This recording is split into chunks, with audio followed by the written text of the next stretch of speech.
Radio for the masses. Headline edition, July 8, 1947. The Army Air Forces has announced that a flying disc has been found and is now in the possession of the Army. If the game is rigged, change the game. Game changer. I occasionally think how quickly our differences worldwide would vanish if we were facing an alien threat from outside this world. This is Fade to Black with your host, Jimmy Church, on the Game Changer Radio Network. All right, welcome. Yeah, how you doing? How you doing? Kicking off, here we go. Another week here, another amazing week on Fade to Black. Today is Monday, February 24th, 2025. I'm your host, Jimmy Church. All right. Wow. What a day. Anyway, you can help support everything that we do around here. Get yourself a Fade to Black t-shirt. 2 shirts, 2 ways to get them, 2 links below. You know what to do. We have 2 new designs coming up, and I'm going to present those later this week. This week on Fade to Black, tonight, Dr. Yair Yafi is with us. I've titled this show A Life of ET Contact. She is so much more than that. And this is going to be a multidimensional, multifaceted conversation tonight, and it's going to be amazing. So with that, tomorrow night, Jacques Vallée is back with us. He's got a new book out. It is part 6 of Forbidden Science. It's called Forbidden Science 6. And looking forward to that tomorrow night with Jacques Vallée. Wednesday night, Joel Hynek is with us. That's right, one of the Hynek brothers, the other Hynek brother, I might add. Growing Up Hynek, and much more on Wednesday. Thursday night, Paul Black Smith. We're going to be talking about President Eisenhower and President Nixon. Eisenhower's contact with ET in 1954, Nixon's in 1972 with Jackie Gleason. And that'll be Thursday night right here on Fade to Black. I wanted to say this. A couple of things happened today. And one of them is Roberta Flack passed away. And she passed away 88 years old. And rest in peace, Roberta. And if we go back, I mean, like all of us, deeply affected by her voice and everything else about her. She was amazing. But 1972, 1973, you know, my little AM radio and Killing Me Softly with his song, The First Time I Ever Saw Your Face. Those songs just mesmerized me and had a huge effect on the rest of the world. So rest in peace, Roberta Flack. And the other thing I wanted to mention right before showtime, the North Koreans just hacked $1.5 billion in Bitcoin. Yeah, from Bybit. 1.5 billion. How do you rinse? How do you move? How do you launder $1.5 billion through money markets, exchanges, and eventually turn that into dollars and whatever? How is that possible to get that through the finance system and not get caught? $1.5 billion. Bybit says they've got enough money to cover everybody's losses. I don't think that's the point. Absolutely incredible. All right. I have, I mean, that just threw me into shock. Oh, also, I want to dedicate this show to Jeff Cullen. Jeff passed away over the weekend. He was a guest here on Fade to Black, and a friend of mine that I grew up with here in Southern California. Very talented musician and guitar player. But also, I mean, he came on Fade to Black many years ago. I asked him to come on the show. He's just a brilliant person. But about his ET contact that he had in the UK when he was a kid. and talk about music and other things too as well in the show. Just a great friend of mine, and he passed away. And wow, yeah, I'm still in shock about that. All right, so tonight's show dedicated to the one and only Jeff Cullen. I have 5 major events coming up. I do. Next month is Rise of the Guardians, March 29th and 30th, 2025, in Sedona, Arizona. After that, I head to the Midwest for the Contact Modalities XPO. That is May 2nd, 3rd, and 4th in Delavan, Wisconsin, Delavan Lake. Then I'm back here for Contact in the Desert, which is May 29th through June 2nd in Palm Springs, California. Then I head south to Peru with Brian Forrester for the Inca Celebration of the Sun. And that is June 17th through the 27th, 2025. Then I'm heading back to the East Coast for the Psy Games. That's right, the PSI Games, the Psy Games. And this is August 1st through the 3rd, 2025 in Charlottesville, Virginia. Now, just like the name implies, this is a psychic Olympics. Okay, now go and check it out. The links are below. This is going to be unbelievable. I get to host a psychic game show. Yeah, we've got judges. This is absolutely going to be fantastic. So it's the Psy Games, August 1st through the 3rd, 2025 in Charlottesville, Virginia. Links are below. You can go and check out the website and everything else. And there you go. Oh, right. Oh, man. Okay, here we go. Where am I? Oh, tonight's show. Yeah. Dr. Yair Yafi is with us. And we're going to talk about her journey that started with the UFO sighting at the age of 8 in Israel, right? To becoming a clinical psychologist and later a spiritual channeler. We're going to do all of that tonight. ET contact, multidimensional beings. Who is she channeling? Will she channel tonight? We might fold this conversation into that direction. And of course, we're going to talk about the divine feminine, all of that and much more tonight. And she's right here, Dr. Yair Yafi. Doctor. Now, I'm not going to call you doctor all night. Oh, please don't. Yafi. Yes. Yeah. So you just want to go with Yafi? Yes, that's my first name, and I usually go by Yafi or Dr. Yafi. Okay, so let's just go with Yafi. Yes. Yes. Okay. How you doing? Okay, you get the first time guest disclaimer. Let's get that out of the way, even though we're friends. Okay, but we have to do this, which is Yafi, it's just you and I sitting on my couch having a conversation as friends.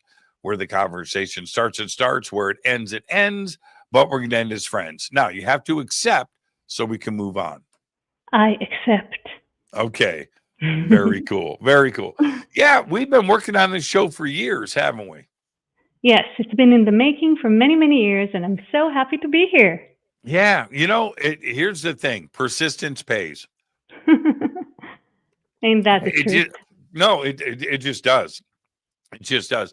I try to explain to people, and most don't get it. But I have a waiting list of probably 1,000 people. Wow, Okay. I believe you. Well, yeah, I do. And how do you get through that list in a 10-year period? You can't. And No. I do 4 shows a week. Then we have past guests, and so forth. How do you get through a list like that? It's just impossible. So I do what I can, but you're finally here, and we made it happen. Thank you. I'm so happy to be here. Finally. So, yeah, exactly. So let's back up. This the Israel 8-year-old contact experience I find completely intriguing, and obviously that's a good place to start. But and we will. But what about your family? Were they interested in these subjects too? Not at all. I grew up in a very skeptical, even cynic environment and family. They had no religious or spiritual beliefs whatsoever. And I was the weird kid doing weird things, trying to manipulate energy with my hands, trying to levitate, doing all kind of strange things that normal kids don't really think about, and really had no support. Fortunately, generally speaking, I got a lot of freedom as a child, but when it was addressed, my mom would just tell me, this is all nonsense.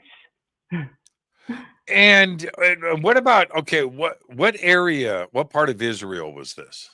Right by Tel Aviv, the center. And th- there is, let's stay there for a second, because it's a very, very special part of the world. There's no question about that. And if we think about contact and what has been going on for thousands and thousands of years on this planet, I think it goes without question, doesn't it, that a lot of this would have happened in your area. It can't be an uncommon thing, is it? I don't know. Actually, growing up and even afterwards as an adult, I actually did not hear too much about contact in Israel. So either it wasn't talked about, which is definitely a possibility, or it's just not as common as you would think. Did you do any research into this? I did as a child, so obviously the research did not go very deep. So as a child, like I said, I was interested in anything spiritual and paranormal before I knew what spiritual or paranormal really meant. But I was just so interested in anything that was unusual. And I also had abilities that I didn't understand, but it just piqued my interest even more. And What happened? Oh, okay, go ahead. I'm go sorry. ahead. No, No, go no. ahead. No, you said and before I interrupted you. So Yeah, I was just going to go to the sighting. And then at 8 years old, I had the sighting, daylight sighting of a beautiful, first I was playing outside with a friend. Should I go into the sighting? Should I tell you what happened? yeah. Yeah, so I was playing outside with a friend, and all of a sudden, and I wonder what even brought our attention to it, but all of a sudden we were amazed by this light in the sky, again, daylight, and just a bright white light. And he just stood there for a while, and we were just mesmerized by it. And then he did some round zigzags and just took off really fast. And I went into my scientific mind, even at age 8, and I had my friend describe to me exactly what she saw and draw it without me first sharing with her what I saw, just to corroborate that we're seeing the exact same thing. And we did. And it just captivated me. I went home and I told my mom, who borderline didn't believe me. I think she saw how excited and invested I was. So she knew I saw something, but it just wasn't in her paradigm at all that UFOs or aliens existed. So after we discussed it for a few days, she told me she concluded I probably saw space junk. Yes. So, but I was super interested. So yeah, it's, well, you, as a parent, you kind of have to be on the rational side of things. I totally get that. It makes me wonder if she said that for your health and well-being, right? And maybe she believed something different, or she just thought it was space junk. I think she didn't know what it was, but in her mind, she needed to come up with a rational explanation. So it couldn't be anything extraordinary, because that just wasn't a part of her worldview. It wasn't a possibility. And for you, what did it do? It opened my mind to know that magic is real, that everything that I'm interested in, it's not just an interest, it's not just me, it is real. So it opened my interest completely. And that's when I started researching it. And I was 8, so I was pretty little. And shortly afterwards, we had to write our first paper ever for school. And guess what? I wrote about UFOs. So that was my opportunity to research. I went to the library and I read books, just specifically for my paper. So I read which kind of UFOs exist. And I remember doing illustrations as a part of my paper. There was cigar shape, there was a triangle. And I just found it really, really exciting. And what I find very interesting about this is Avi Loeb, and Hmm. his importance of to the community and to what is going on right now with trying to figure out what the phenomena is, and from a scientific standpoint. But Absolutely. he also grew up in Israel, and Hmm. I think that his background, his upbringing, and the religious aspect of this too as well, certainly plays a lot into this worldview, because he's a physicist, so he's a numbers guy, right? He Hmm. has to be, but there's another thing going on that he's trying to figure out. And again, he's from Israel. I think it's a very important point that needs to be talked about. Yeah, I even wonder if he had some kind of a sighting that he's not talking about in order to stay objective and scientific. I can't speak for Avi. Okay, I can't. We've had private conversations. I'm going to leave that part of it right there. He has discussed it to a point, but I think that what it is very, very, very, very important for him in this funding environment for what he is doing. Also for the schools that he represents, and in this case, it's Harvard. This time around, Hmm. you can't seem or appear unstable. Absolutely, Right. absolutely. And even though our society is opening up, especially with the recent whistleblowers, it's so exciting. We're still not completely open about it. There's still many people that see it either as a taboo or crazy talk, or they just prefer not to touch the subject at all until things get more open and more clear. Well, and I think that that's part of the point, isn't it? The whistleblowers coming out is a good thing. The whistleblowers still need to somewhat stay on the right side of crazy. Hmm. You don't want to free, you just anything is possible. And here's the problem. Probably most of what the whistleblowers are saying is true. I don't know Hmm. this is fact, but if something is here from out there, that means they are getting here. So their technology is something that we just don't understand. And it could suggest all kinds of things. And to the people that really don't understand the subject at all, this stuff Hmm. sounds crazy. And It I sounds, think, yes, and I think it's going to get even crazier than that because it I has agree to. with you. The technology goes into consciousness and spirituality, which people are not totally ready for. Depends which people, of course.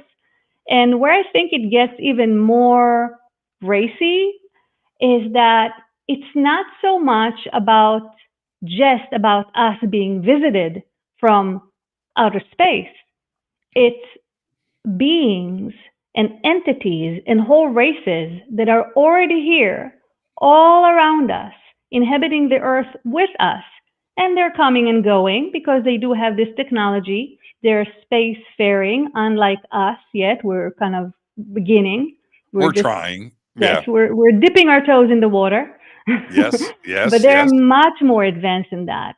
So I think it's another step to take in your understanding or accepting that it's not only we're being visited, but we're actually sharing the earth with many races.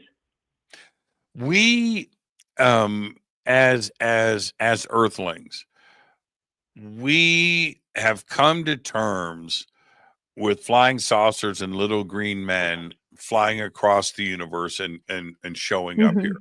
Okay. All right. It's a whole nother thing. It's a whole nother thing if ET stepped off and goes, well, no, we don't really do it that way. Actually, it's all, we just think it and poof. And as a matter of fact, we've been here for millions of years and we've been hanging out with you on the streets of New York, and you know what? I don't know if we could handle that.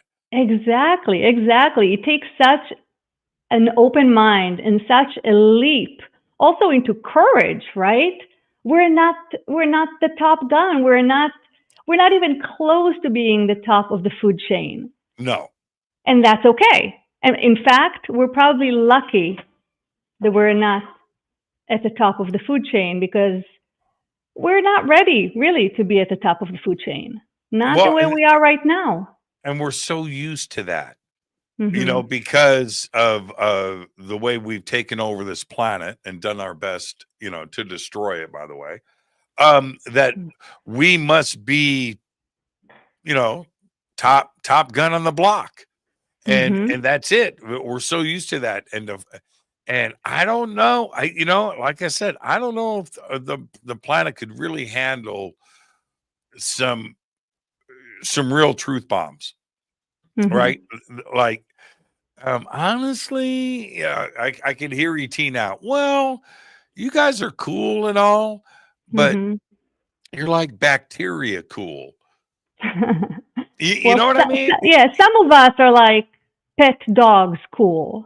Some of us. That's what I'm saying. And I don't know. I don't know if we can handle that. And there has to be a way to present to us, and I'm sure that ET thinks about this a lot, to present to us in a way that we can understand and digest it. That's the thing. How do you? We can't teach our dogs how to code for the internet. Dolphins are pretty smart. Octopus, pretty smart, right? But no, we can't. And they are right next to us on the evolutionary tree. They may even be smarter than us, especially dolphins.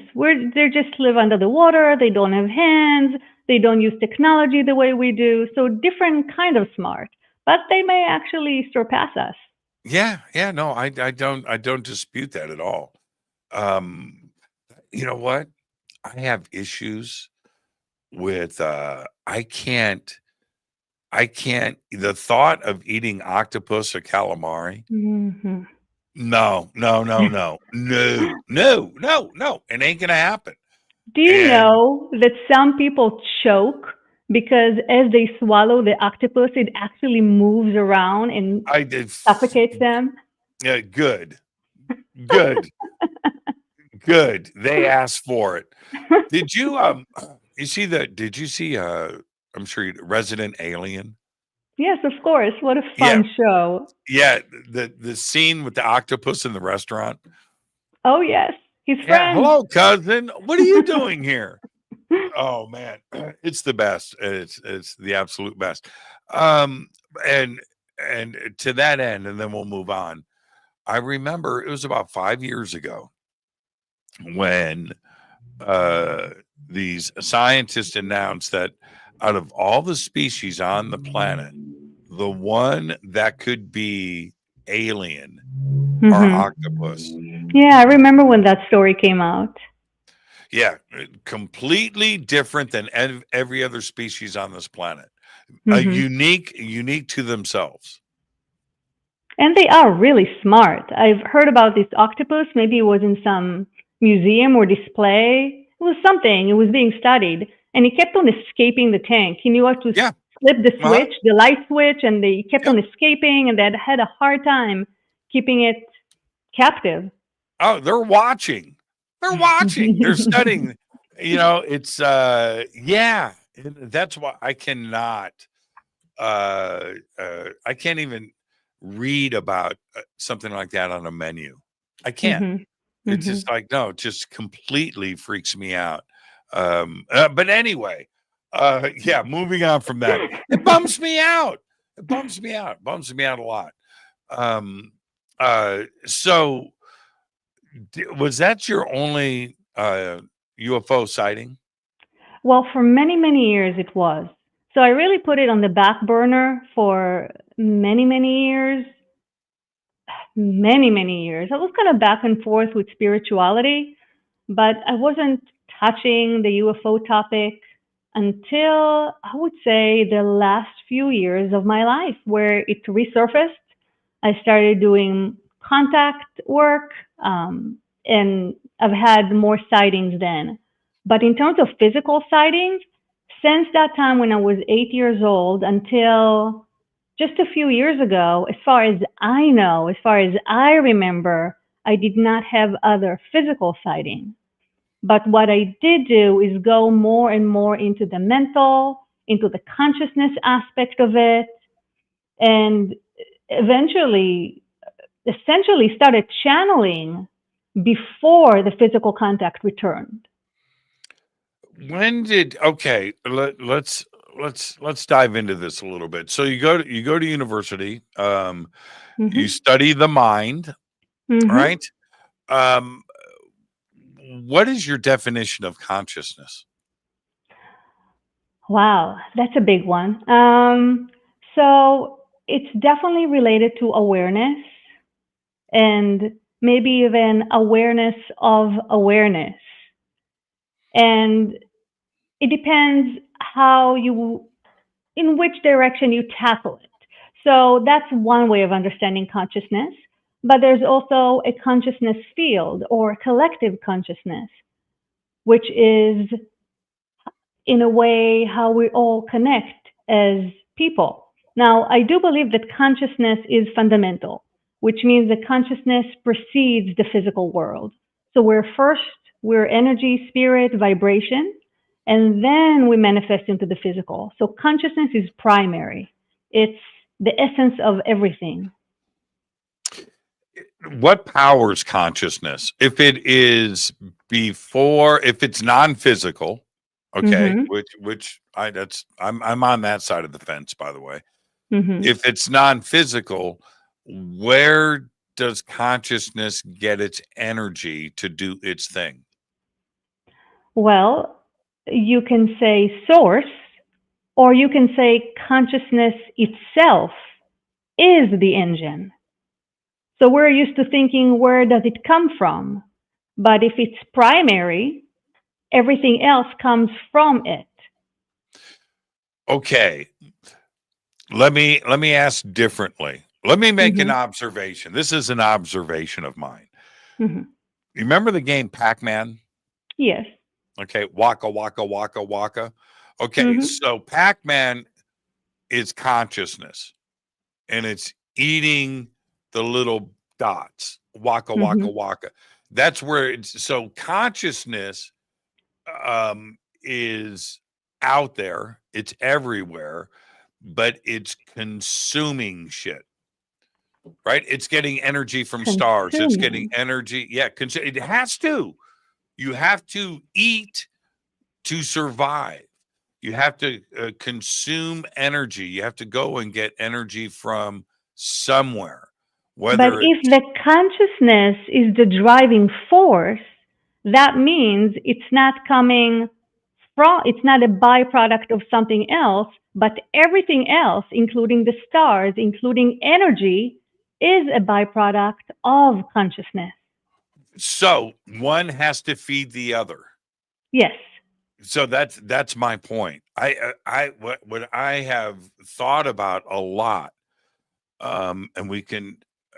I've had so many conversations with brilliant people about this subject and the connective universe and consciousness being source and it being everywhere, and so I understand that.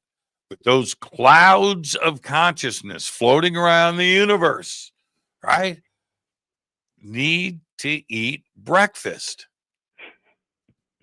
or it dies. It's got to consume energy. I'm fascinated with that. Maybe it has to produce energy to survive. So We not all to do that. consume, yeah, but so it doesn't consume energy, it produces energy. So so if we're Well, that's talking how. about so if we're No, talking you're about right. source, right? You're right. The original source, it was just it. And in order to have some reflective awareness, it split itself. So now you have two consciousnesses being aware of each other, but the origin is still this one point of consciousness that needed to create in order to feed itself. So what came first, the chicken or the egg? The consciousness. And yeah. So how does it? And it is such an interesting concept, and I can assure you, coffee down the wrong pipe. I assure you that when everything is done and over, right? That's it. Planets have dissolved. Stars have turned into lumps of coal. Right at the end of everything, consciousness is going to be what is left, and Absolutely. that'll be the last person standing, probably still thinking until it runs out of energy. That's the thing. So does it consume energy? I don't know. And what came first? But right, I think at the last little, just before it all goes away, we have another big bang. There's a chemical process that happens. The universe starts over. Stars fire up. Now there's energy and light everywhere. Consciousness keeps going. And then wash, rinse, repeat. That's my take. It'll be my next book, by the way. Yeah, it's a good take. It's a good take. But we also have to remember that as humans, our brain is somewhat limited. Our ability to comprehend is limited. So I think essentially what consciousness is and how primary it is beyond our ability to understand. Yes, but I'm so glad you bring this up. I love this point. If you think about where we were 100 years ago and our ability to understand and where we are today, I never thought that the needle would move that much, but it has. Yeah. We understand just the concept that has happened in the last 50 years, 75 years, 100 years, interdimensional beings, the multiverse, parallel worlds, quantum, entanglement, right? All of these crazy concepts that apply to channeling, right? That Yes. apply to source, that apply to faster than light travel, subluminal, and all of these concepts. We didn't think like this 200 years ago. No, but we did thousands of years ago. So what's Well, happening now that we've become so dogmatically science oriented right. that in some ways we have to expand in order to go back to the way humans used to understand things many, many thousands of years ago before they were so indoctrinated by science. No, keep that thought going. Okay, Keep that so thought going. yeah, Well, so you know they what? did. Go ahead. Yafi. We'll turn this into a debate. Only that I agree with you, but agreeing with you is boring. So I'll take the opposite stance, and then and we'll just, because you're absolutely right, and I'm saddened that we had to go through 2,000 years of being brain dead and stupid, because we did, and do we have to go to the dark before we can see the light? And it I just think seems that, so. yeah, it's okay, but you can't agree with me. You can't agree. Okay. Okay, but why is it that we seem to have had it all figured out at one point? I think we didn't have it all figured out, right? We didn't call it quantum physics. We didn't really talk about the speed of light. But because we were so not anchored in science and in the left brain thinking, we were, as a society, as people, closer to nature, closer to the laws of nature, And as a result, we had this innate understanding that we lost over time by relying on our left brain and science. You know, science is preoccupied with matter, with physical matter. You need to prove it, you need to see it to believe it. But in spirit, you really have to believe it in order to see it. And that's not how science thinks, and that's not how we prove things with science. But that's how science used to think. That's the frustrating part. If tonight we're going to be talking about Hathor quite a bit, and as we should, and the divine feminine as we should. Okay, so before we get there, the wise person, I almost said wise man. You know what? Screw it. I'll say wise man. I don't need to be politically correct. But the wise man in the town, right? In the hood, 3,000 years ago, he was everything. He was spiritual. He was a religious leader. He was a doctor. That's right. Medicine He was man. a scientist. Yeah. He was a teacher, writing, a musician, right? Where That's right. Everything was there. And that was just being wise and being smart. And it was also whole brain operation, right? Whole brain operation. Absolutely. And then we started to separate it. But I think that, 3, 4, 5,000 years ago, people were okay with math. People were okay with cosmology. People were okay with engineering, and they were also okay with religion at the same time. They didn't have issues with any of this. And in most cases, that was all the same person in the town, in the community. Absolutely. And there was an overlap. So the wise men knew about science and cosmology and medicine also because they were open to receive information from spirit and from the plants and from the fairy world and from ETs that were visiting them and taught them how to farm and everything else. So because it was integrated, it wasn't either or. It wasn't, it didn't oppose. They supported each other. So the spiritual understanding and the knowledge supported cosmology and math and all the other sciences. Yeah, let's talk entanglement for a second. When the ideas of the quantum world, quantum mechanics, and everything else started to present itself at the turn of the century, and what was interesting for me, that back then the smartest minds in the world, which was Einstein and that whole circle of physicists going up to the 1950s, and that's Niels Bohr and Wheeler, and I can just go on and on and on and on. Teller, all those cats. Schrodinger. Oh, all those cats, including Schrodinger. You like that? I love it. Man, I crack myself up sometimes. In that, the quantum ideas started to present themselves. And one of those concepts, which was hotly debated, was entanglement. And Einstein, who everybody listened to, right? Einstein was steadfast. It's bullshit. Yeah, well, he's the one who came up with it, with the theoretical understanding of it. But when it was time to not just theoretically to accept it as a actual thing, he couldn't. The leap was too big for him. He just couldn't.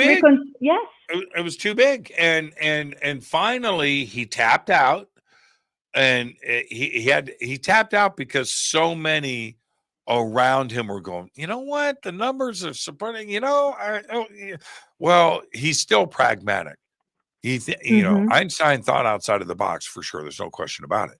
But it took him a minute. But once, spooky action at a distance, as we all know now. But entanglement solves a lot of the problems that we have, doesn't it?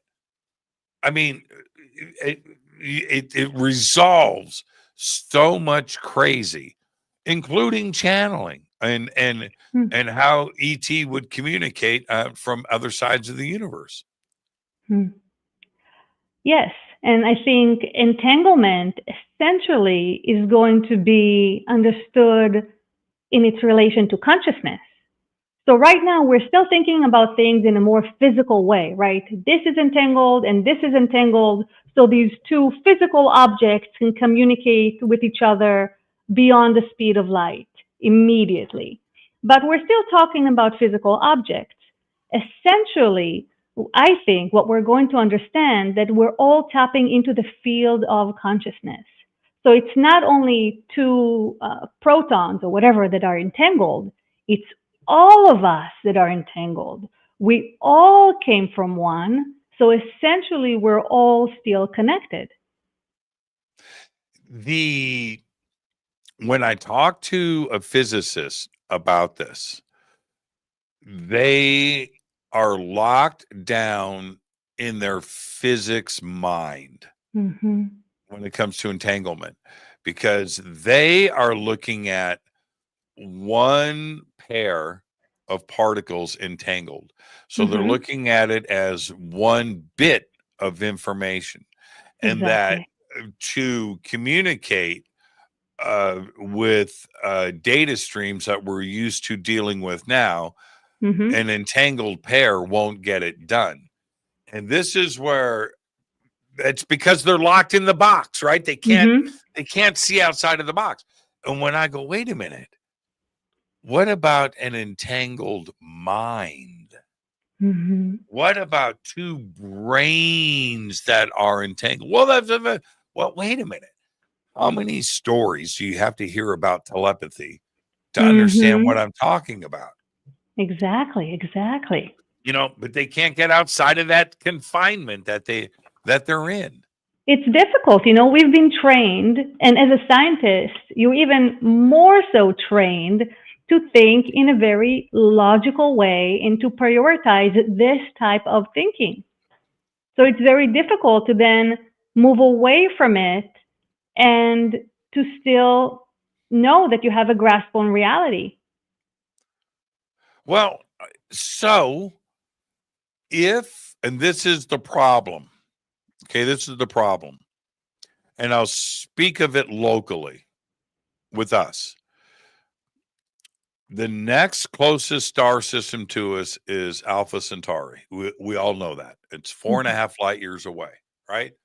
It's got a couple of planets there, Proxima A and B, and so forth. Okay, it's 4.5 light years away. Yafi, you and I jump on the Avi Loeb starship, right? The USS Loeb. And not Lisa Loeb, but the Ava Loeb. The Lisa Loeb comes next. So anyway, we go to Alpha Centauri. It's 4.5 light years away. And you and I get a flat tire. And we have to call AAA. Right? That's 4.5 years for our call to go from Alpha Centauri back to Earth. 4.5 years after that to get the reply. And the reply says you're out of luck, right? So we have to wait 9 years. And that's the closest we can be. We can, ET's not waiting, no. We would have to communicate with entangled pairs at the speed of now. That's it. That's the end of the discussion, isn't it? It is. There's no way to do things in our science, in our understanding, and travel these distances, or even we don't even have to go that big. Like you said, telepathy. Telepathy is immediate. It's mind to mind. It has to bypass our laws of science and our current understanding. It just has to.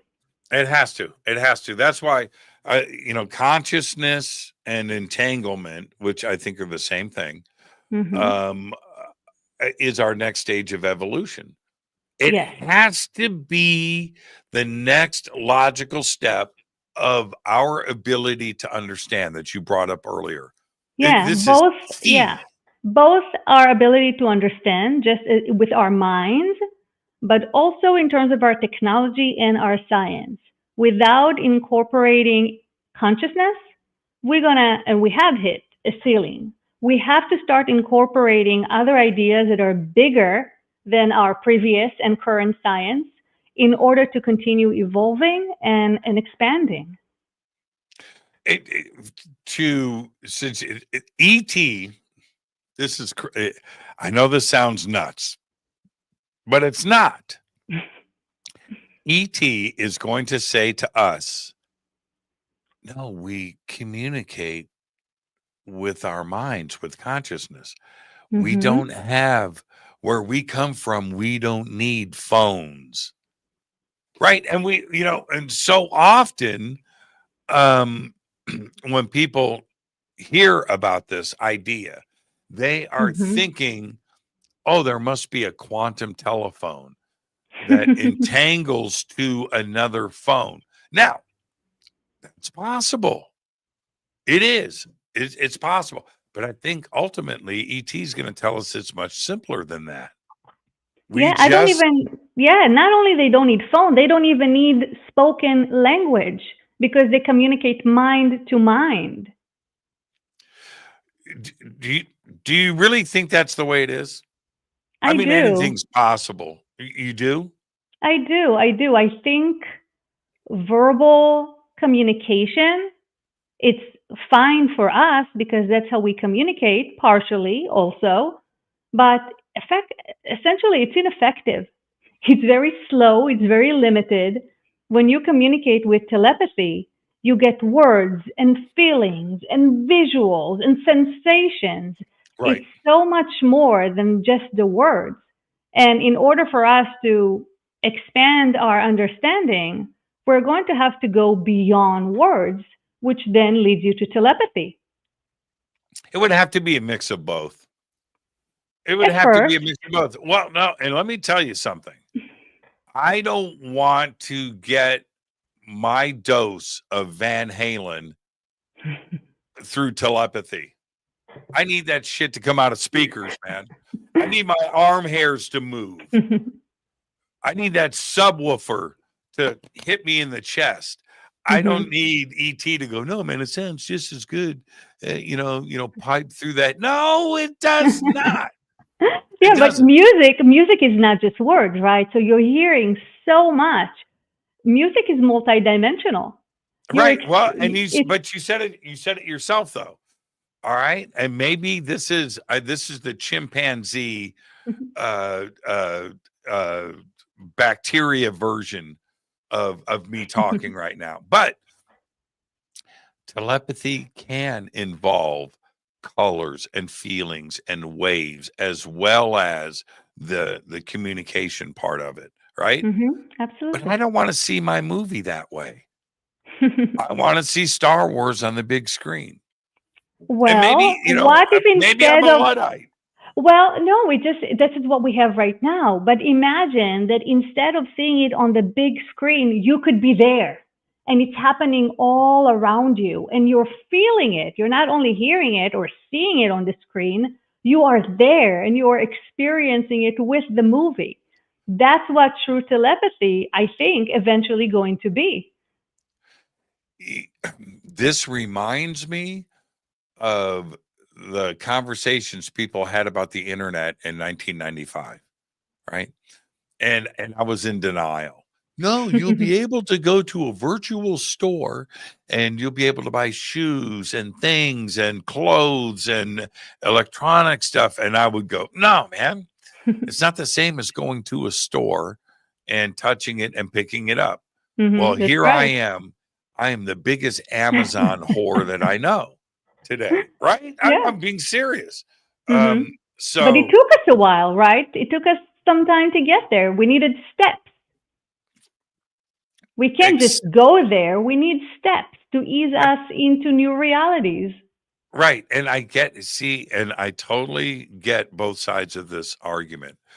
I truly feel that the only way to overcome radio waves and speed of light communication is entanglement. That's it. Mm-hmm. That's it. There isn't another solution. If two starships, same ET race, one has left a star system, one is going to a star system, the same one, and they pass each other, Mm-hmm. right? And as they're coming up, now this is faster than light one way, faster than light the other way. So, your companions are approaching and they have come from the star system, and you need to communicate with them about what is at that star system that you're traveling to. In a matter of nanoseconds, you have passed each other and are going in the opposite directions. There are no radio antennas, right? Big dishes that can keep up with that. Mm-hmm. No. The only thing is entanglement. Mm-hmm.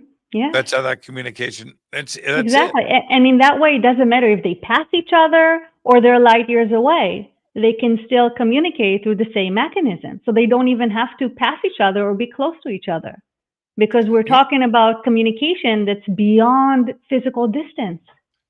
When did you start to figure this stuff out? It's really hard to pinpoint. Because I think I probably understood some of it in non-explicit ways as a child, right? Kind of the same evolution as humanity, right? So before I had scientific thinking, I probably had some natural way of understanding it without really understanding it. It was just natural. And then over time, I've learned to prioritize my left brain and to think more rationally and scientifically. And I was always very good at math. Like, science came naturally to me just as much as the arts. And in some ways, I lost my magical thinking, which includes entanglement and consciousness, and became more science-oriented. And then in the past 12, 13 years, since 2012, I've been slowly expanding into other ideas, such as the ones we're talking about right now. What was there a couple of incidents or experiences that happened that started to trigger this thought? I know that I've had the same. I've just gone through experiences where I've went, well, okay, the world isn't what it seems. Yes. So one of the main things for me was when my mom crossed over in 2012. And when she did, I really, really wanted to contact her. I wanted to communicate with her. And until then, everything was theoretical. My interest, my fascination was theoretical. But when she transitioned, it became practical and urgent. I had a strong desire to communicate with her. And two things happened. One, I asked for signs and I got physical signs in the physical world, and we can go into it. And another thing that happened, through intentional lucid dreams, I started meeting her in the astral and have experiences in that way. So for me, it happened both physically and in the astral, kind of parallel at the same time, bridging that what's possible and what previously I thought was impossible. I've tried to make these types of experiences happen, and I did it, but I've been unsuccessful. And that includes this past weekend. A very, very, very close friend of mine, his name's Jeff Cullen, passed away. And Jeff was a musician of the highest order. Okay. a rock musician for sure, but wrote orchestral stuff and charts and recorded with the biggest philharmonics in the world, and he's his work, right? And just a tremendous, insanely talented musician. But which his brain, he was a genius. And but he was also funny. His comedic chops were just, and so he was just a complete, both sides of his brain worked at a level that you and I will never understand. And I'm okay with that. Once in a while, we're blessed with people that have these extreme gifts of thought. But anyway, he would listen. He was a guest on Fade to Black many years ago. And he would listen to Fade to Black. He would listen to Coast, and he would call me after the shows. And he had questions about the connectivity of the universe, or what goes on after, what's life after death, what about ET, what about, he had these crazy, and so anyway, he dies on Saturday. And this is what happened. This is 2 days ago, Yafi. 2 days ago in my family room, I go, that's it. I'm going to put it all on the table right now for the world. I'm standing in my living room, and I'm not in a good place. I really love that guy. And anyway, I go, all right, Jeff, if anybody is going to pull this shit off, it's you. So give me a sign. Did you get the answers? Did you get what did you find out? Okay, bro, I'm ready. And I got nothing. That's not the point. The point is I believe in it. And I need to have, and if anybody out there is smart enough to get this shit figured out, it's Jeff. You may need more than a couple of days, though. Transitioning is called transitioning for a reason. It takes some time. It takes some adjustment.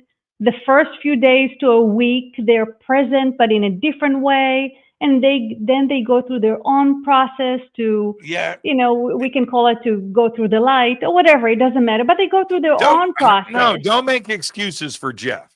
No, don't make. It's don't not make excuses. It takes some time. Damn it. No. So, okay, let me tell you. So with my mom, when I asked for a physical, practical sign, I was just reading a book by a medium. And maybe James is on Prague, but I'm not 100% sure. And he said a few things. He said, one, don't ask for a sign right now, make an appointment. So I'm like, okay, Mom, we have an appointment for tomorrow at 11 a.m. And it was maybe a month after she crossed over. So there was about a month buffer for her to get adjusted.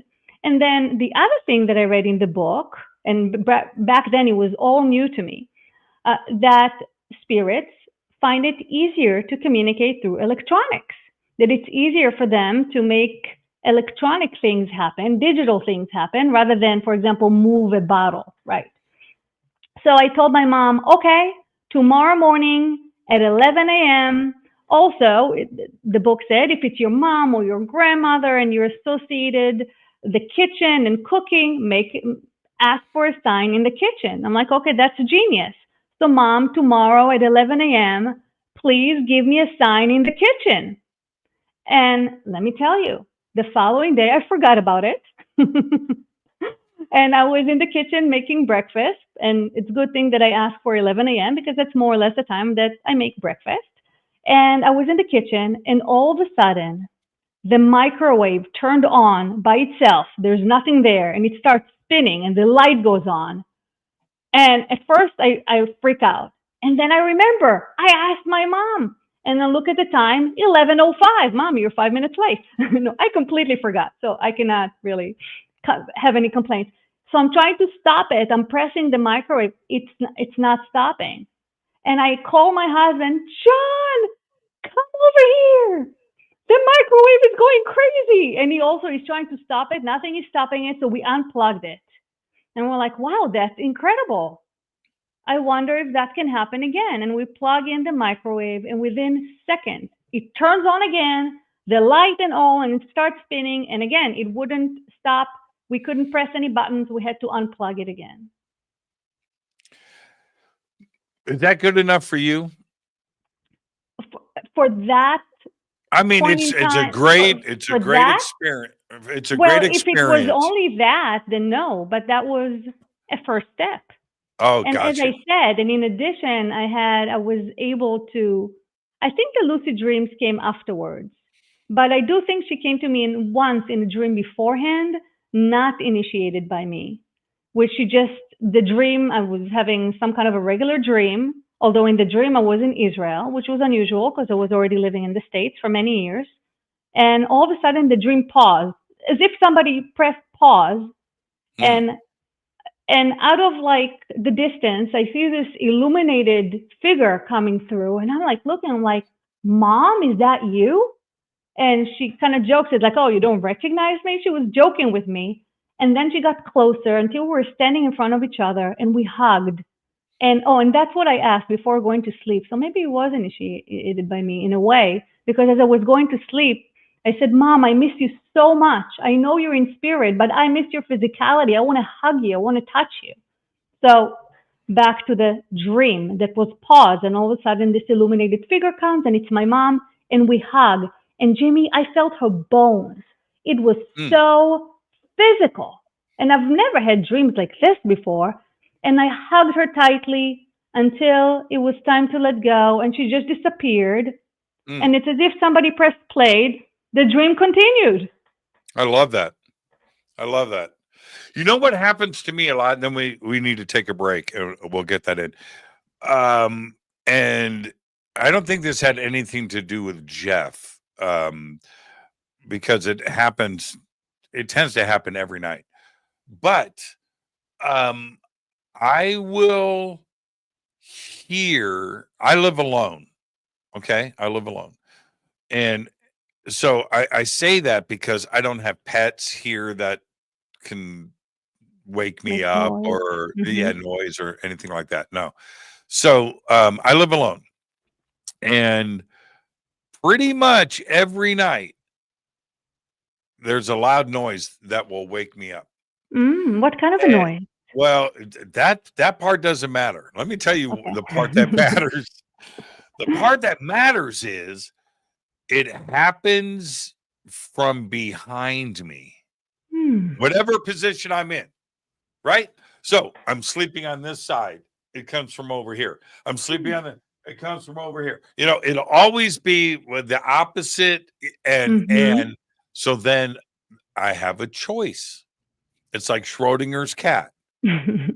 Do I look behind me? Right? And answer, do I open the box? Right? Do I open the box? Is the cat dead or alive?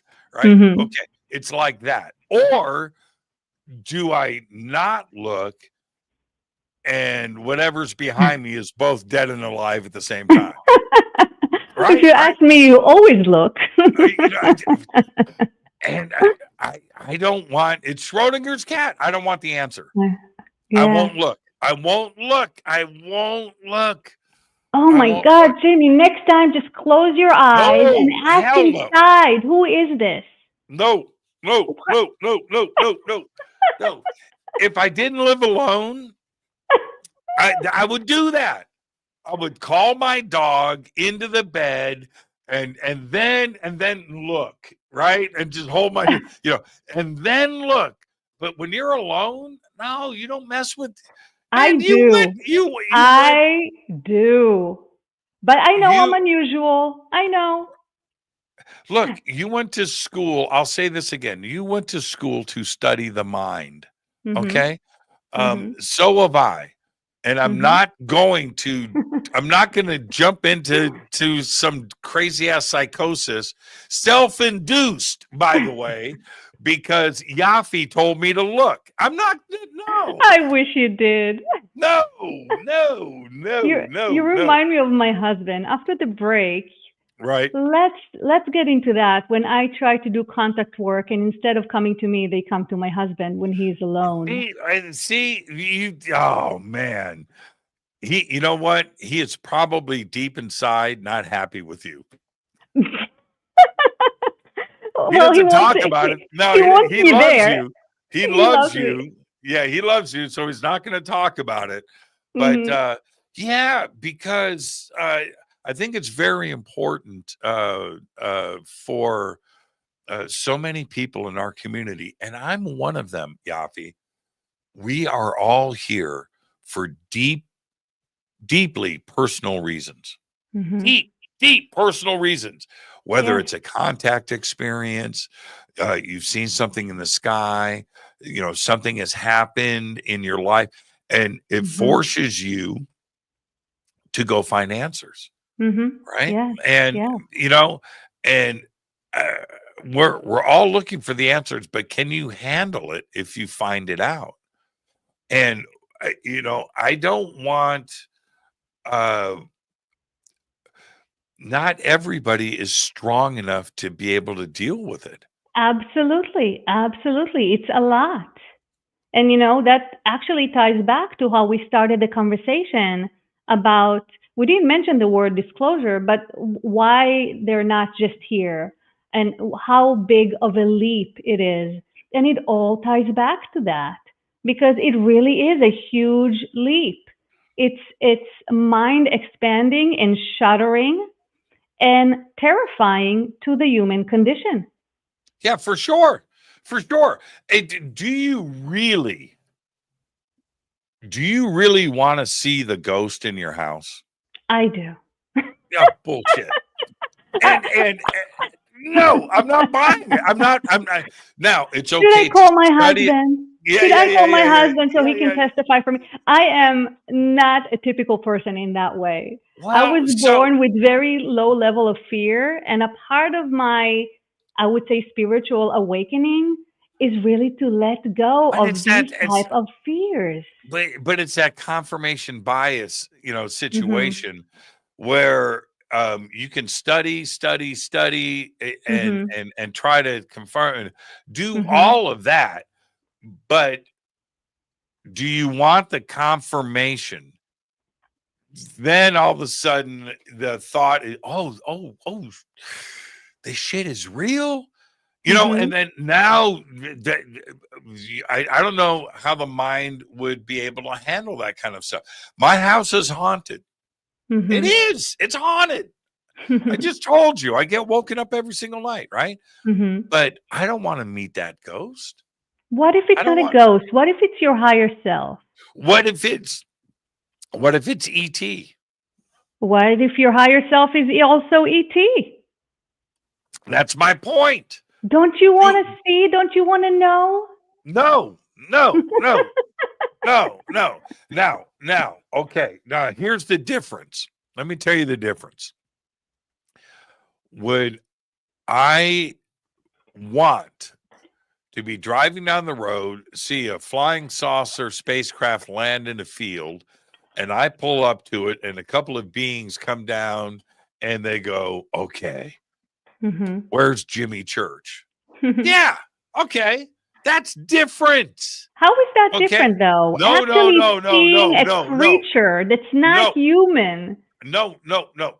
What is different than me being alone in my house and Hmm. having a couple of Nordics phase through the wall and show up in my living room when I am alone? Mhm.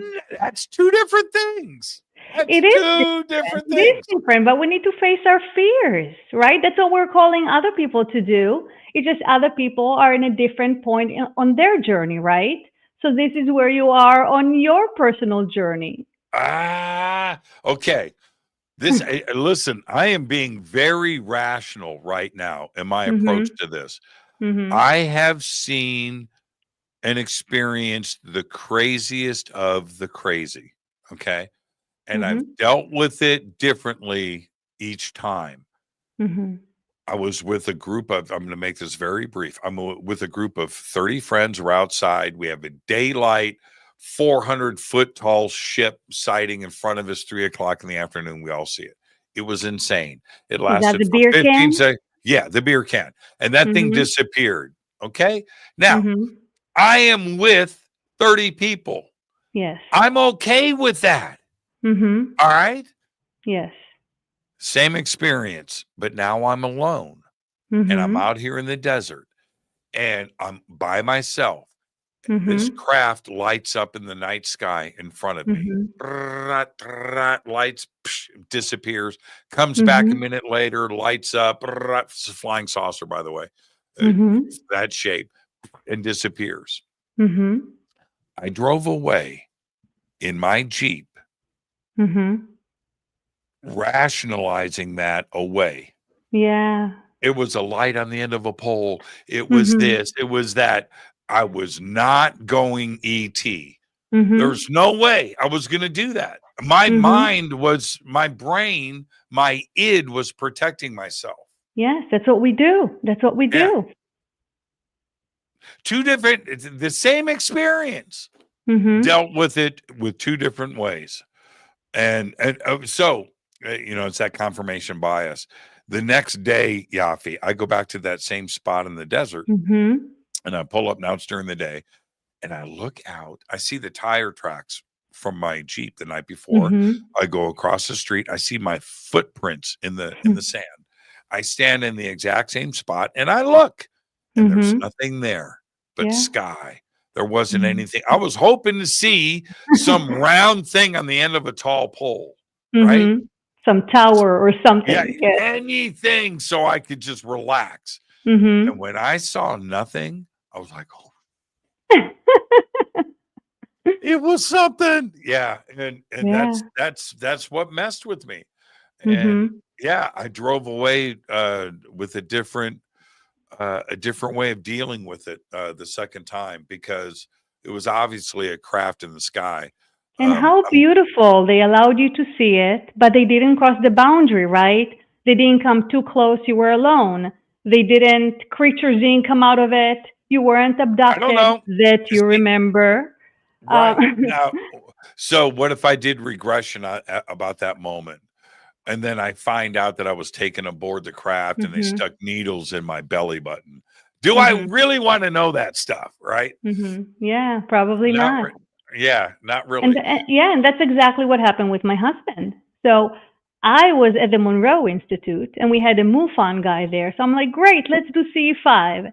And we went outside and we did CE5. We saw a bunch of things shooting around, but nothing like, mind blowing. And my husband doesn't know what I'm doing. He knows I'm at the Monroe Institute, but it's not a contact type thing. It was just spontaneous. My husband calls me the following morning, Yafi, I had a really strange night.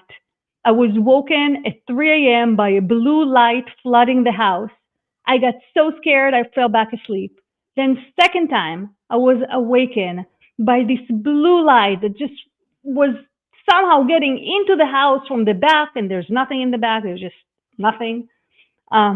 This blue light, and he's trying to rationalize it, right? Maybe it's a police car that somehow got there. Can't be. Anyway, he wakes up the next morning. He doesn't remember anything. His eye is bloodshot. His whole body is sore. And something obviously happened. He lived with a hypnotherapist. Do you think he did hypnosis to find out what happened to him? He didn't. No, he Yeah. refuses. He doesn't. Yeah. He's interested in contact. He's interested in ET. He will not do regression to actually remember what happened that night. That's just too much for him to handle. I did, as you know, I did regression once with Sarah Breskman Cosme. Mm-hmm. And I chose Sarah because I love her and she's a very dear, close friend and I trust her. And that I think that's paramount with something like this. Absolutely. But the second thing is we did it for TV, right? So when you do something like that, you're pretty much naked, right? You're and there's a lot of anyway. There was a contact experience that I didn't know about, and here was.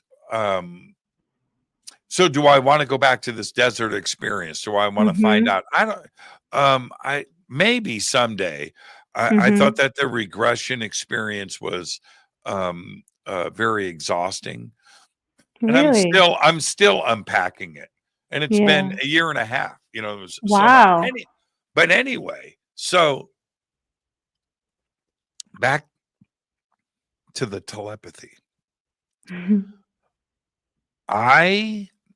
My contact experience with ET, I don't know if it was real or not, but certainly it's real in my mind. It's vivid. And I didn't remember it before. Now I can't get rid of it. It's like a friggin' videotape. It's there. It's insane. Anyway, they talked.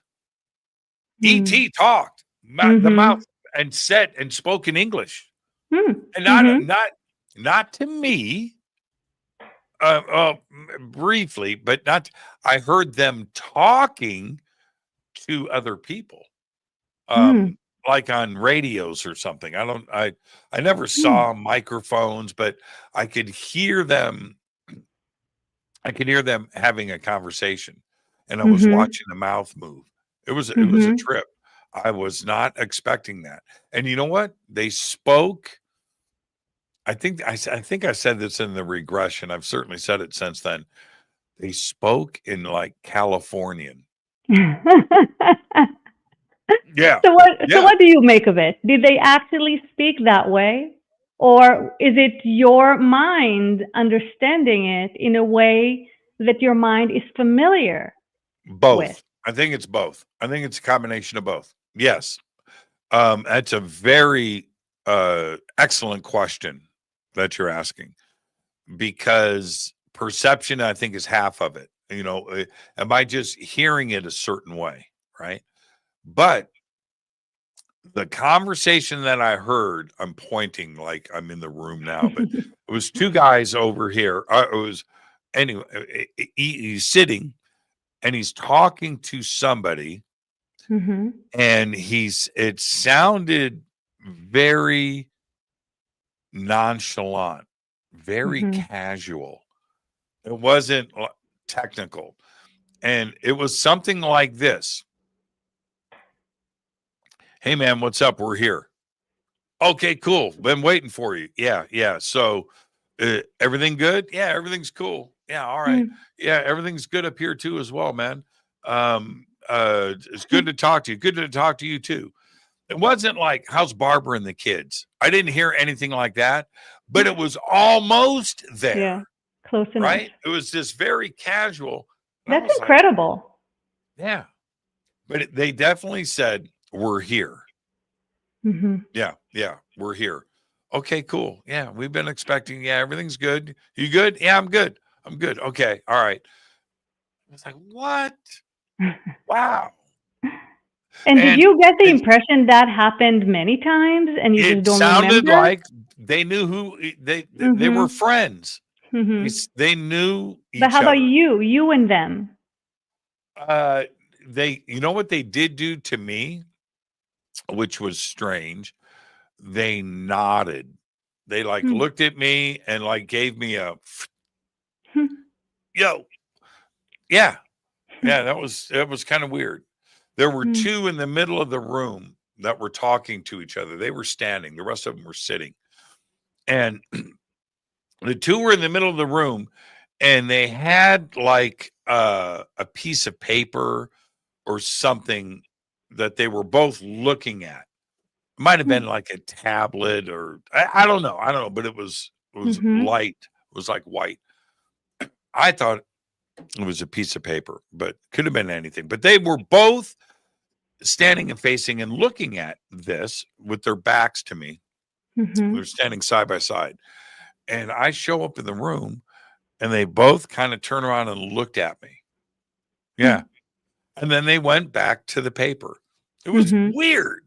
And it was like, okay, let's say you have a family gathering at your parents' house, and there's 15 people standing in the kitchen talking, cooking, right?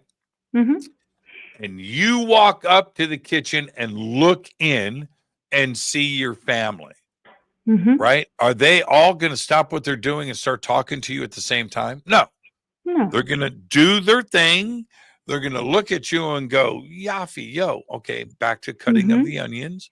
Mhm. That's what it was like. It was like that. It was like this. That's why I was asking if it feels like you and them knew each other. Like this is not the first time that they turn around and you're there. I was not uncomfortable. I was not Isn't that uncomfortable. fascinating? Yeah, it was very fascinating. I was not scared. I didn't freak out. It just seemed very natural to me. Like I Mhm. walked into an office full of cubicles or something that I worked at. You know, it was like Mhm. that. It was like, whatever. Now, And Jimmy, did you look at your body? Do you know if you were in a Jimmy's body or were you don't one know. of them? Don't know. It was Oh, it was 5 seconds long. I wonder It if you were one of them. I don't think so. Okay, so ultimately, this is what had happened. And again, I want to this all equated to your own experiences. But I was standing on the ground with a friend of mine with like 20 people. This part of it, this all happened. This ship Mhm. comes up.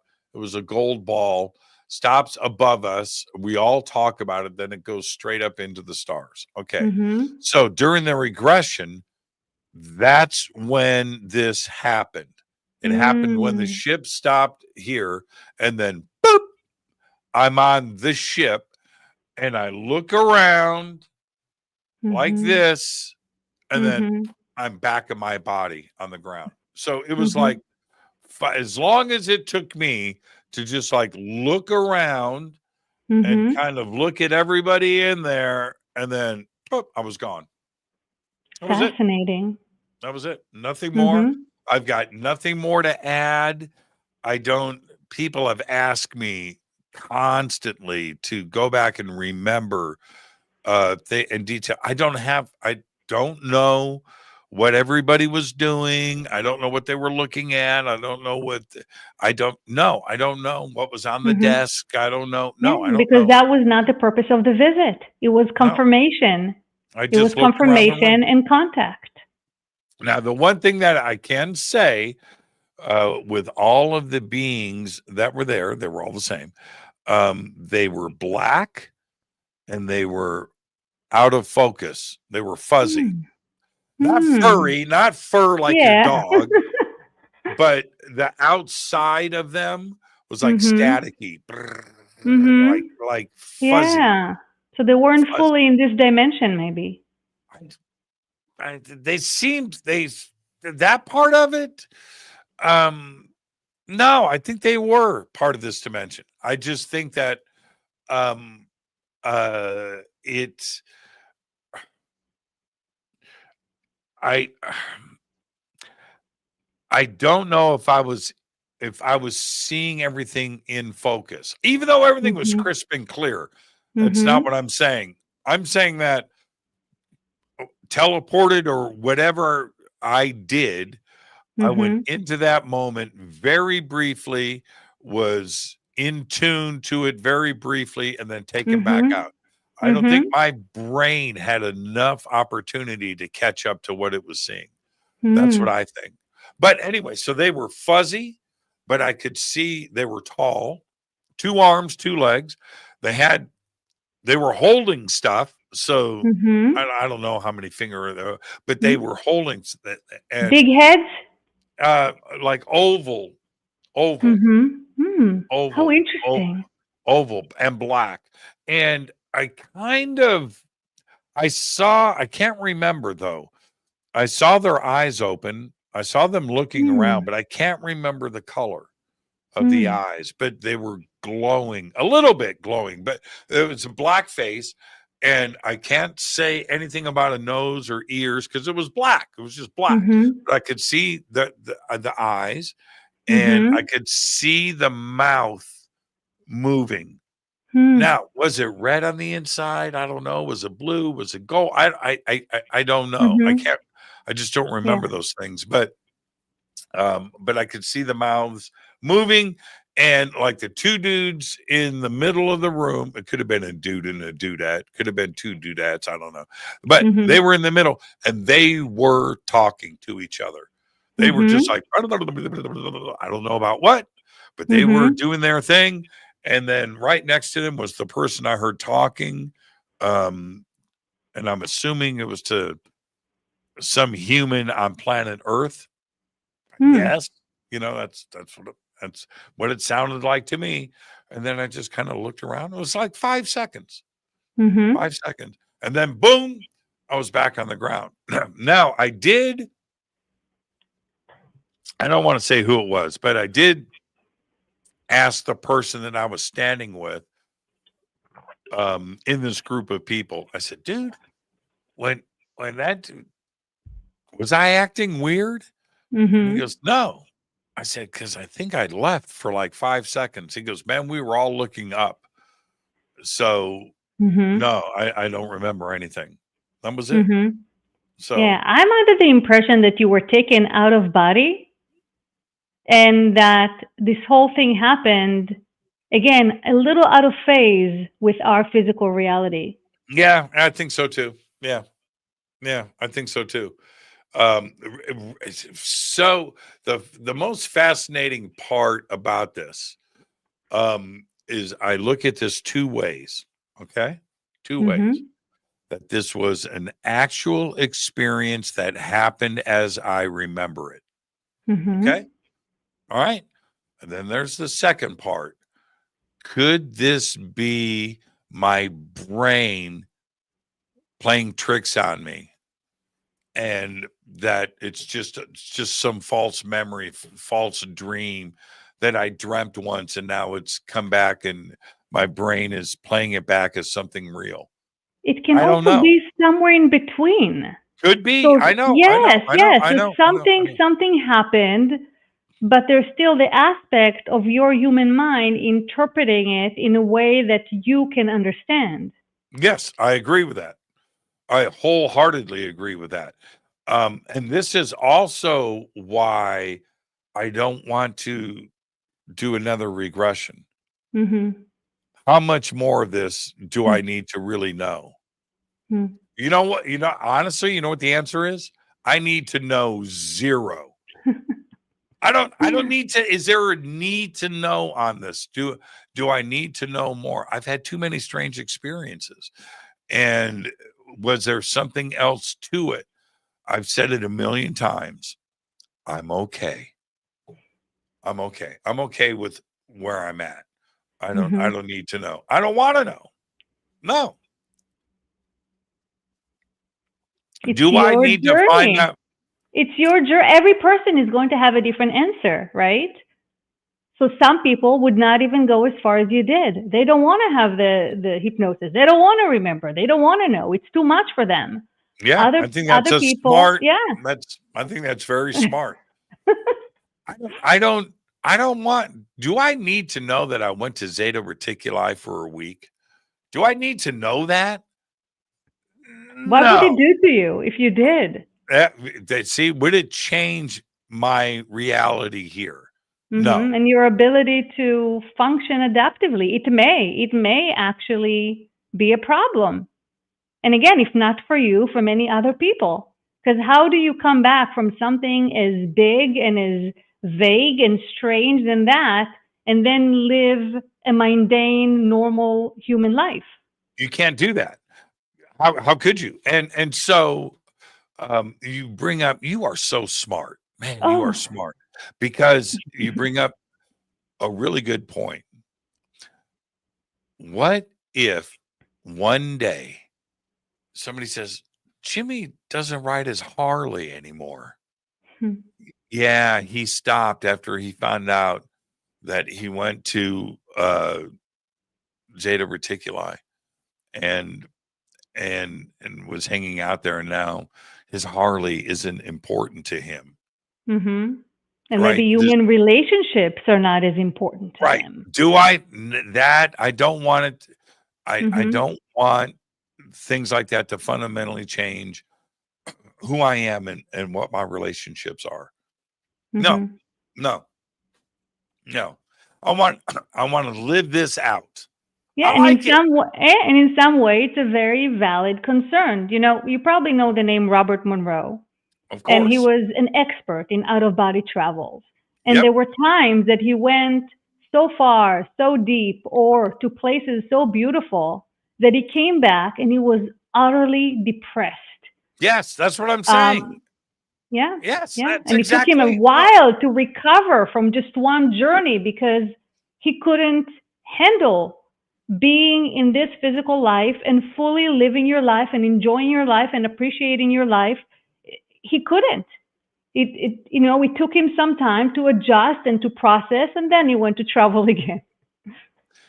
The Terrence McKenna is another great example of that. And I don't know if you have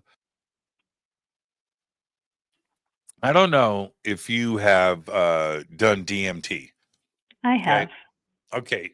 So you understand fully how easy it is to use that key, that tool to access another dimension. And that dimension, that reality, that parallel world is real. It is. It's real. It's real. That's not magic mushroom, LSD, smoking really good weed, funny, recreational. No. You are in a parallel reality world that is just as real as this. I think that if somebody experiences that too much, coming back to this bullshit that we have to deal with every single day, is exactly what you're saying. That's what happened with Robert Monroe. I think Terrence McKenna saw the beauty of it and the usefulness of it, the tool aspect of it, that one step too far. Yeah, he lost his groundedness in this reality, in this world. Yeah. I mean, I could not believe, we were supposed to take a break a half hour ago. And I told you, Yafi, I told you before the show, I said, we're going to have so much to talk about. We're yes. Leave some stuff on the table. Barely scratching the surface. All right, let's take our break right here. Let's just get this in. Yafi is with us. This is Fade to Black. I'm your host, Jimmy Church. We'll be right back after this short break. Stay with us.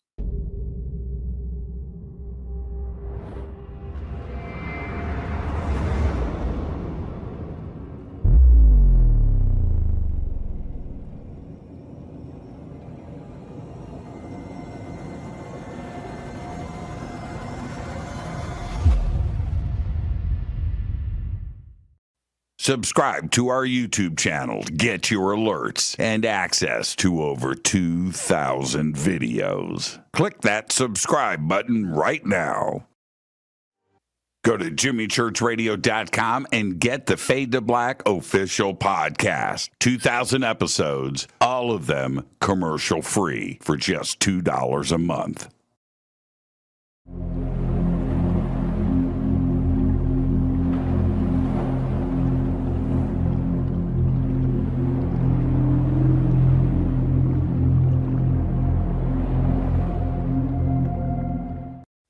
Watch Into the Vortex on Gaia TV. It's Fade to Black for the screen. Simple to do. Go to Gaia.com, search Jimmy Church, or click on the link below. Follow Fade to Black on Twitter at JChurchRadio. Get all of the show updates every single day. It's now called X, but who cares? How you doing? Jimmy Church here. Special announcement. Get your Fade to Black t-shirts. That's right. Help support the show. Help support everything that we do over here. We've got 2 t-shirts. We've got 2 ways to get them. Get your Fade to Black t-shirt today. Go Beckley Teppy. Go to jimmychurchradio.com and become a Fadernaut. Get a membership. That's right. Everything is commercial free. You have access to downloads, and you get to call yourself a Fadernaut.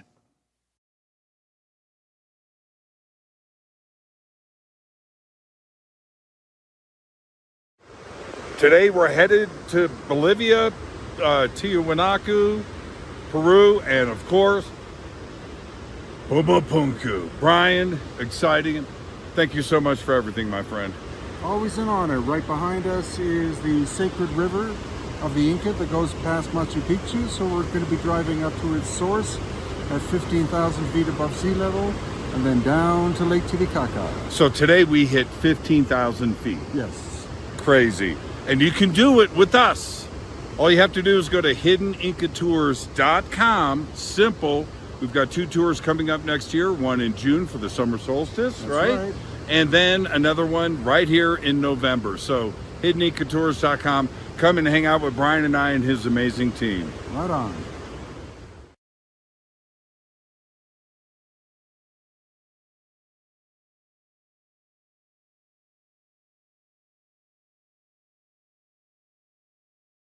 River Moon Coffee, makers of the Fade to Black blend. Truly the best coffee on planet Earth. Just visit rivermoonwellness.com or their Amazon store. It's all simple to do. You can check out the Fade to Black blend, the Game Changer blend, or any of their Black Moon Wellness products. It's the only coffee I drink. It is the best, and it's Doc. Again, rivermoonwellness.com.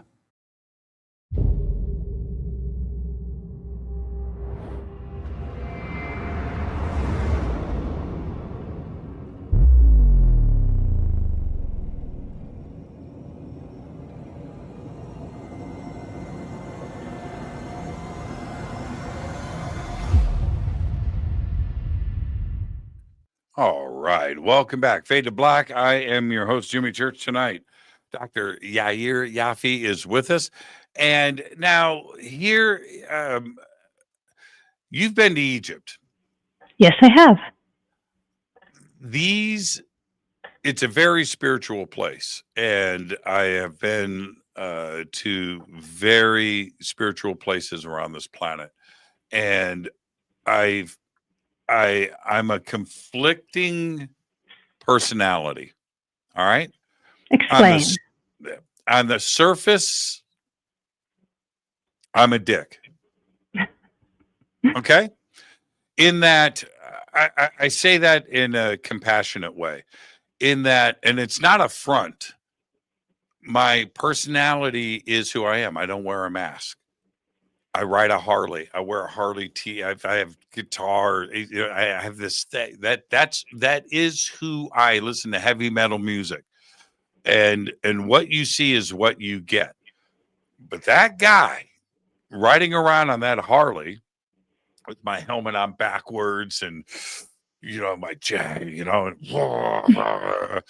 is a spiritually connected guy, right? That is questioning everything. Fairies are real. I don't have a problem with any of that.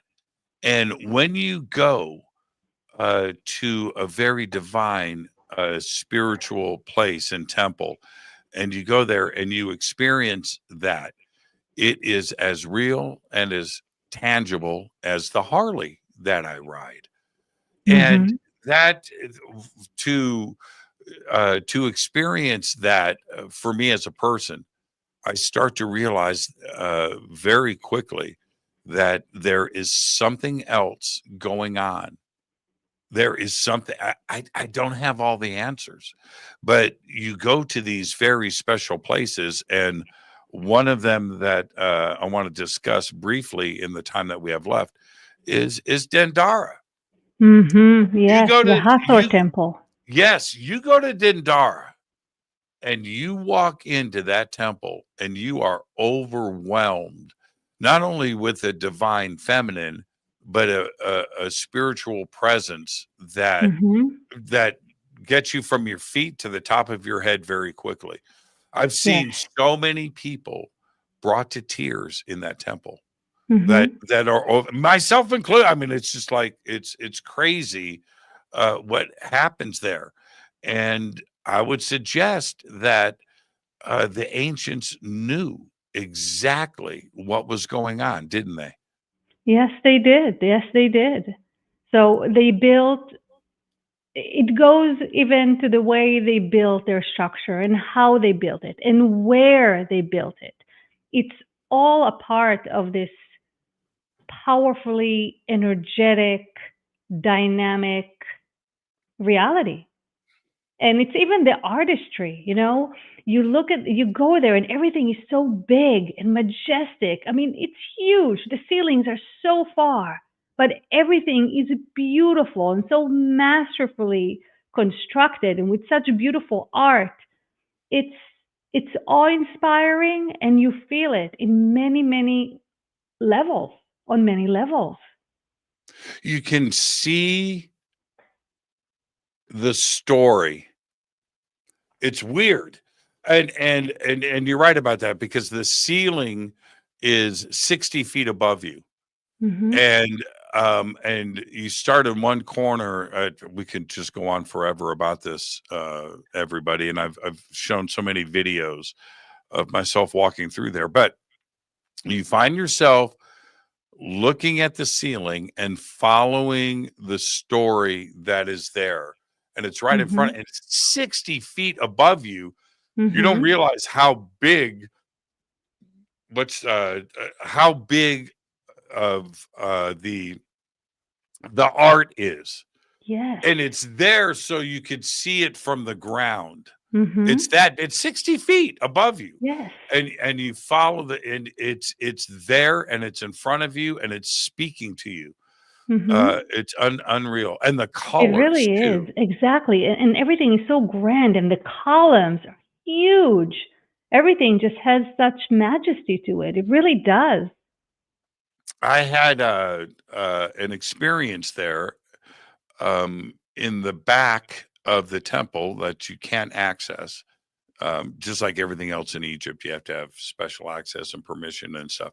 Hmm. But I got taken, I don't know if you know this, but in the back of Dendara, under the sand, is a pharaonic lake. Mm. Okay. All right. It's 100 feet down, 100 feet, 10 stories. And so I get taken back there. Yafi, I've told the story so many times, and I'm not going to get into the grand details of it. But I descend with a priest. Hmm. I descend the stairs. You're not allowed to talk, no electronics, and you have to go barefoot, right? Mm. Okay. Wow. So I descend these 100 feet, 10 stories under the desert. And I get to the bottom, and the priest tells me before we go, he said, this is where the pharaohs went to ask questions and get answers. Wow. I'm like, oh man, holy shit, really? Okay, all right. So we go. I make it to the bottom, complete darkness, and I have this transformation, this thing that happened. I Mm. walk out into the lake. I walk out into the water, throwing the water in the air. I'm in the dark, complete darkness. Anyway, I'm walking back up the stair, and then everything changes. Hmm. So you felt the energy. Oh, you have no idea. Yeah. Yeah, I can't even put it into words. And I'm enveloped in this like pink light, Mm. and it lasted for a long time. And I make it anyway. I'm like, okay. I come back to the United States. I'm calling all of my Egyptian friends, right? That have, and they had no idea what I was talking about. They didn't even know about this place. Anyway, I'm trying to unpack it with my other spiritual friends and specialists in Hmm. this field. Clearly, the ancients. Now, today we can look at this scientifically. Oh, you're going Hmm. from the light to the dark to the light. You're going from the hot to the cold. The water probably had elements to it, minerals and things. There's the changes that your body goes through. Hmm. There's so much uh, uh, that happens. Dopamine, all these chemical processes that could be induced, Hmm. but that's fine. Hmm. but they knew this that long ago? Yeah, but you really think that's what you felt? The energy, the room temperature difference and the minerals? I mean, that's all a part of it, but I think it's just a part of it. I think you actually experience physically the change in the frequency Sure. Yeah, absolutely. that Yeah. goes beyond physical temperature and minerals, the actual frequency. So when you said today we can measure it, I thought you were talking about instruments that can measure different resonance and frequency, and maybe we can measure that. And I think there's stuff that we can still not measure. Well, there's also, yes. Okay. Yes. And then there's the concept of melatonin. When you go from light to dark to light and you Mm-hmm. open your eyes, and what triggers in your brain, Mm-hmm. DMT, your pineal gland, all of these things are happening at the same time.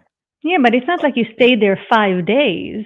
So all these mechanisms that you're talking about, they don't happen in a snap of a finger. It takes a long time for the body to start producing melatonin and DMT. So the changes that you experience, especially coming back, I learned that from personal experience that sometimes getting back, you can feel the difference, the shift back more than the shift going into it. That when you go into it, sometimes it's gradual and it kind of envelops you. But then going back, all of a sudden you can feel almost like a step. Just like if you feel, if you hear a ring in your ears, the same thing. It's a shift that you can feel, especially coming back into normal reality. And the short answer to that is yes, of course. I agree with that. And but I think that's also simplifying things a little bit too much.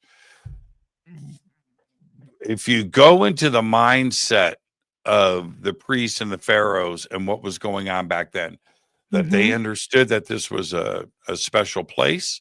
Mm-hmm. And the pharaohs would go in with intention, set the Mm-hmm. intention, and have issues that needed to be worked out for themselves and also for the country, right? Mm-hmm. And would descend. I don't know how long they were down there. I don't know. For Mm-hmm. me, I was there. I was in the water for 5 minutes. And you Okay. felt it. Oh, I You, experienced it. It was mm-hmm. crazy. It sounds I amazing. it was insane. So, what did the pharaohs experience? Mm. What was it that they needed to figure out? How many times a year did they do this? Did they do it all the time? I don't know. Mm. But they came out with answers Mm-hmm. and then would continue leading the country. Mm-hmm. That to me is, to think that they were doing this 2, 3, 4, 5,000 years ago is Mm-hmm. unbelievable to me. And for some reason, we've lost that connection. And Exactly. Now we're going back to it with understanding such as, for example, sensory deprivation, right? So now we're going back to trying to replicate these different conditions and situations so we can learn to connect in similar ways. now, isn't it strange that this is at a temple of the divine feminine? Why is it strange? Coincidence? I don't think so. You No, know? definitely not a coincidence. Right. Mm-hmm. Right. Like I said, I'm a big, hard, rough, Harley riding, heavy metal dude walking out of there going, whoa, whoa. It's yeah. And maybe that's why you, and not only you, the pharaohs, need the divine feminine essence and aspect of it to take you out of your usual day to day state of mind and put you in this expansive, right brain, fluid state so you can experience something that you can't experience when you're just being you. Why does the And I'm just speaking directly here. I'm not. This is the elephant in the room. Why does the mention of those two words, the divine feminine, freak everybody out? Like they're getting rid of what? Their masculinity? That you're surrendering to something. Why? It's a It's complete because misunderstanding. yeah, It's a we've come. misunderstanding. I think we've come so far the other way, right? Rational, logical, it makes sense. And all of a sudden we're going in the exact opposite. And we're doing it with such extreme because we're not just talking about, center balance, which the divine feminine is, but that's kind of a different conversation related. We're talking about now feminine, divine feminine, even more. So you're taking yourself, and again, not just you, completely out of your comfort zone and throwing yourself in the exactly opposite direction. So it's so extreme, but it's necessary because we've come so far the other way. Now, when we talk about the divine feminine, we're actually talking about balanced femininity. That's what the divine part of it is. So you are not really moving away from balanced masculinity, but you are moving away from that exaggerated masculinity that our society has been nurturing and supporting, even more so if you're a man. Not only, but even more so if you're a man.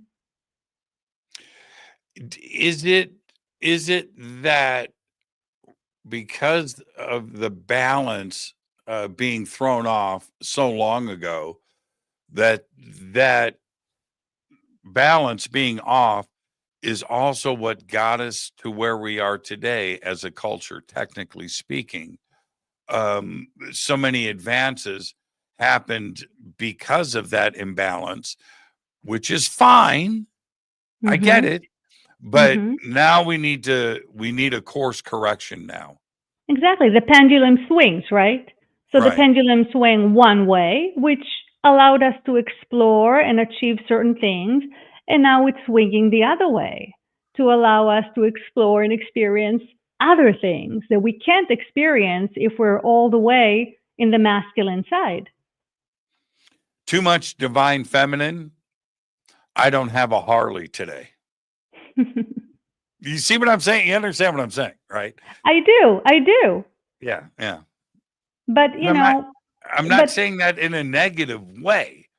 But the heavy masculine side of things created the Industrial Revolution, brought us things.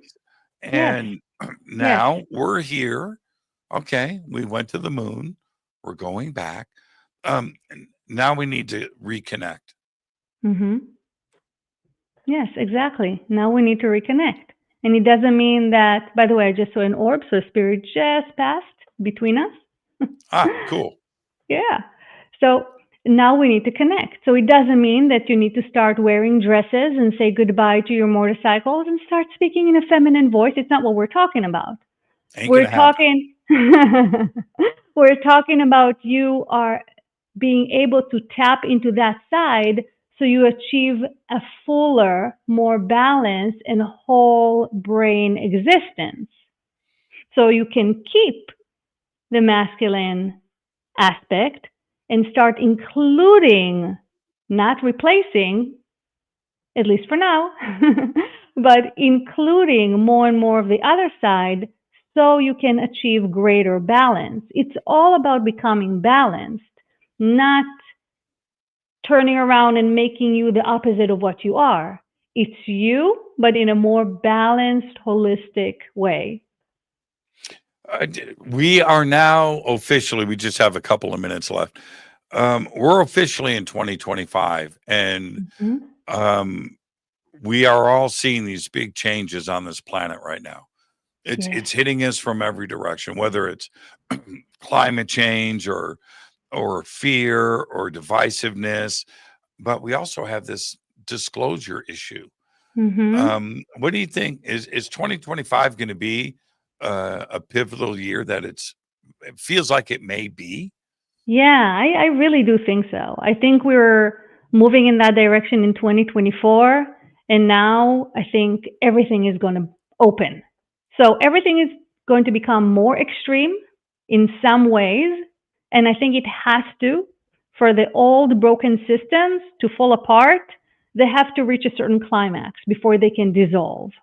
So I think everything is accelerating and amping up. And yes, it's all going to burst open.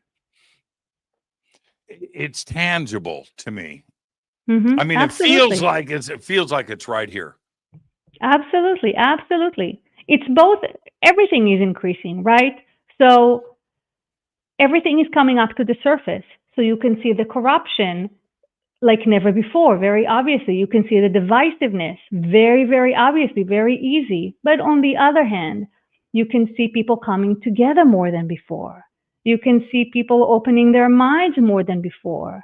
You can see those whistleblowers that they're saying things that could not have been said even just a few years ago. You're For talking sure. about Jacob Barber, talking about him encountering a divine feminine goddess that is a frequency as a result of coming in contact with a craft. This is not a conversation we could have had just a few years ago. And even today, it's too weird for many, many people to hear. So I absolutely think we are at a very, very critical point where everything is going to change. Yeah, it's a shift. It's a shift. Mm-hmm. And um, before I asked where everybody can follow you and stay up on things, I truly feel, and it's not a bad thing to say, you have to experience the dark to understand what the light is. Everything can't be light. If everything is light, then you don't have anything to compare it to or to experience. And sometimes you've got to go to the edge of the cliff. You got to take a peek. And I think that's where we are right now. Mm-hmm. And that's okay. How do you know what's bad if you don't experience bad? Mm-hmm. Right? Yeah. Well, it's a part of our dualistic material world. So, yes, absolutely. But we can choose what we want to experience, what we want to create, and where we want to be for ourselves as an individual. And if you as a person want to explore the darkness, if you want to choose that, it's on you. But you can also choose the other way, and that is the world we're creating. Where can everybody follow and keep up with you? Yes. So the easiest way is my website, yafichanneling.com. I'm also on YouTube. I have tons of videos and channelings. I do live channeling every Sunday, so people can join that group. I have different groups that I'm offering. I teach light language, which is kind of like channeling 101. It's a wonderful way to learn to hold that energy and be in the flow and express it. And I also do different events.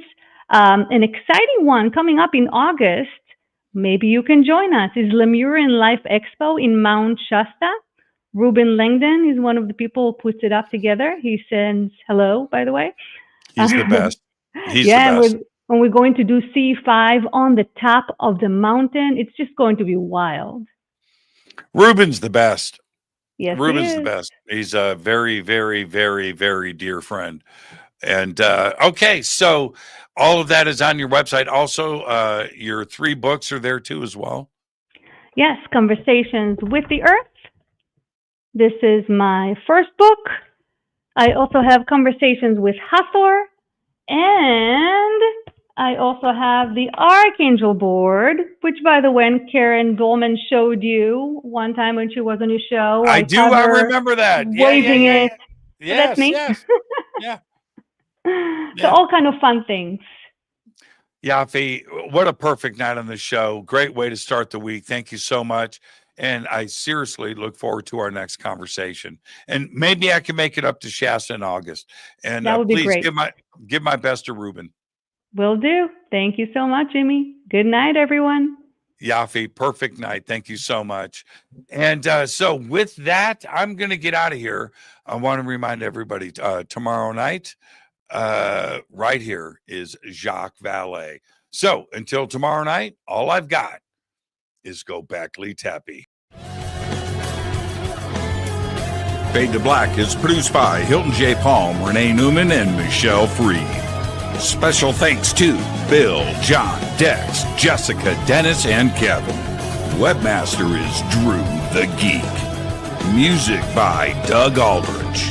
Intro, Space Boy. Fade to Black is produced by KJCR for the Game Changer Network. This broadcast is owned and copyrighted 2024 by Fade to Black and the Game Changer Network, Inc. It cannot be rebroadcast, downloaded, copied, or used anywhere in the known universe without written permission from Fade to Black or the Game Changer Network. I'm your host, Jimmy Church. Go back, Lee Tappy.